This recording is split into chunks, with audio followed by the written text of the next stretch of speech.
Hey, what's going on, guys? It's boy Maximum RPM coming at you with another video today. And in this video, we have the final part of Router's test. This is Router R5. It is on 7, and I have no clue what slingshot driver this is. I just call it Bubble. This is the final test of Router. Some people find the results a little underwhelming. I would actually be I'm a little surprised. It's considering how it's not in a stadium that plays to its advantage. It's not doing terrible. Doom Sizer.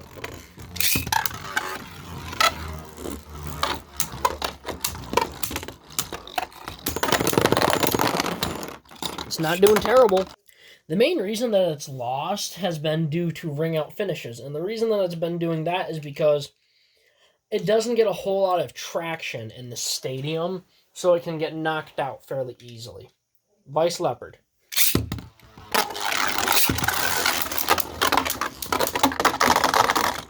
Just like that. It kind of floats. It just kind of floats around. It doesn't get the greatest grip on the stadium floor, so it's kind of a dangerous game with this thing. Hercules.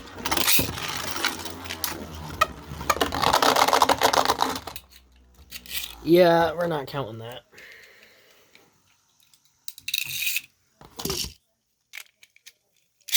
Take two.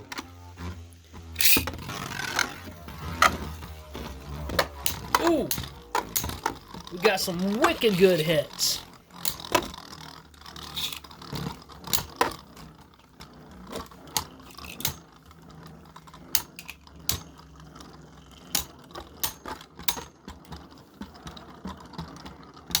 And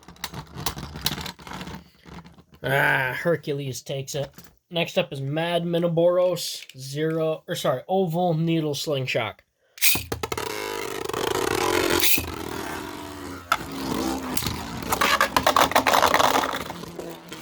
Yeah, we're not counting that. That's been its biggest problem, has been self ring outs.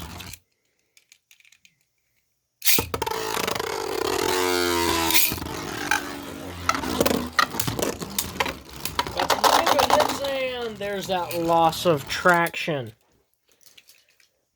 That lack of grip is just killing it.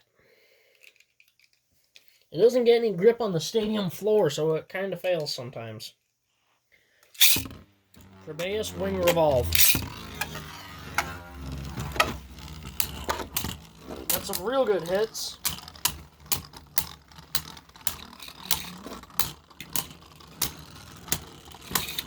Land some real good hits.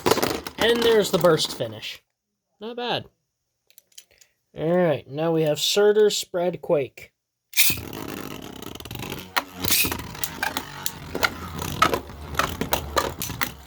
Got some real good hits by Router. Oh, but it just couldn't hang on. You see, guys, it's mainly losing due to knockouts. But it's actually done really well. It's done a lot of damage to bays, like, for their slopes. I mean, for crying out loud, it got, Garuda and Hercules halfway. Orpheus. That was a good hit. That was a real good hit.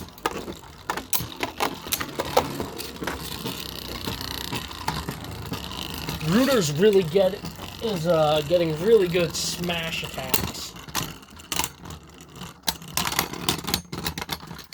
Next up is Giga Gaianon Quarter Fusion.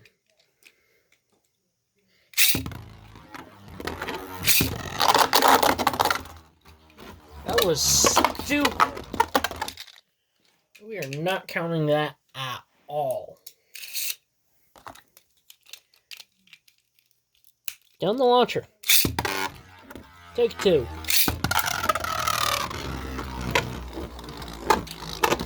Boom! Oh, that was so close to a ring out.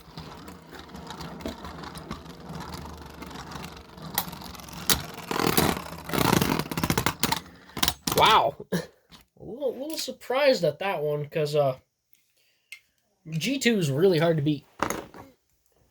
All right, next up is Dronzer Balance Mode.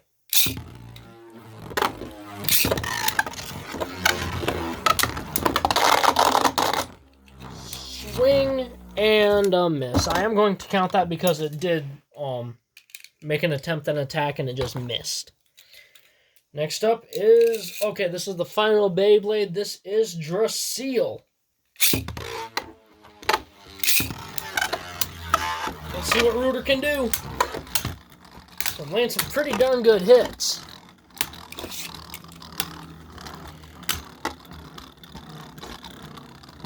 Starting to come down to stamina.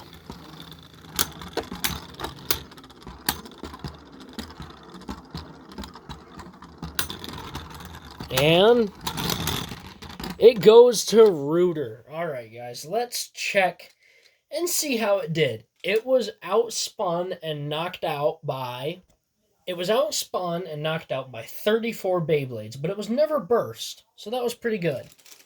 And it managed to outspin and knock out 18, and it managed to burst 1, 2, 3, 4, 5, 6, 7, 8, 9, 10, 11, 12, 13, 14, and the most surprising one was number 15, which was Calzar. So yeah, would I say that Hypersphere is good? No, but I wouldn't say that it's bad either. The battle was in a stadium that was not optimized to make this Beyblade at its top performance. You see, Hypersphere stadiums are designed specifically for Hypersphere Beyblades. They weren't really designed to fight in anything other than that. Slingshot Beyblades were made to fight in both a normal stadium and a Slingshot stadium. Hypersphere is really only made to fight in one type of stadium, but darn, it doesn't do too terrible in the others. Now, had I done this battle in the Starstorm, we might have had some different results, because the Starstorm is harder to get a KO in, because it has smaller pockets, and the pockets are at an angle, so it's kind of hard to get lined up with it.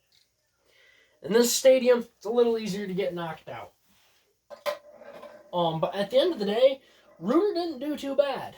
People say that Rooter sucks and is an absolutely terrible Beyblade. I'm going to have to disagree with you there. Even the normal Rooter, the one that's on 12 Fusion Slingshot, this one here, I've only seen it burst like once or twice. This thing, I've never seen it burst at all. It's a pretty darn good Beyblade.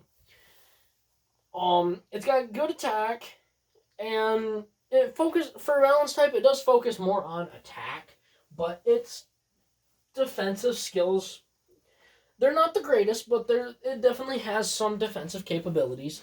And honestly, I'd say it's better under Hypersphere than under Slingshot. It does a pretty darn good job with what it does. It's not trying to fill any specific niche. This was the first one that was ever released. It was the first Hypersphere driver that was ever released. It left them some room to improve with. Would I recommend this Beyblade? Yeah, why not? If you're in the store and you see it, I'd recommend picking it up. It's really fun. Hypersphere, if you're brand new to Beyblade, Hypersphere is a great way to get you started, because it's hard to control. And if you can learn how to control a Hypersphere Beyblade in a normal stadium, that will make you a great blader. So I would definitely say that Hypersphere is good to get you started with, because they're tricky to use. And if you can learn how to use those, you can learn how to use pretty much any other Beyblade. So yeah, guys, I'm going to leave my opinion at it's decent. It's a decent buy. I would definitely recommend this over some others. It's on the cheaper side, because I think it's like $7 or $8, because it doesn't come with a launcher. It just comes with the Beyblade, but it's a fairly good buy. It's got good power, really good stamina. It's just hard to control. I'd say that's its biggest weakness, is it's not an easy Beyblade to control. But at the end of the day, it's pretty good. Alright guys, that's about it. Please leave a like, comment, and subscribe. Turn on the bell notifications so you get all my videos because I upload daily. And as always, I hope that this video makes your day just a little bit better. Live life to the max and stay awesome.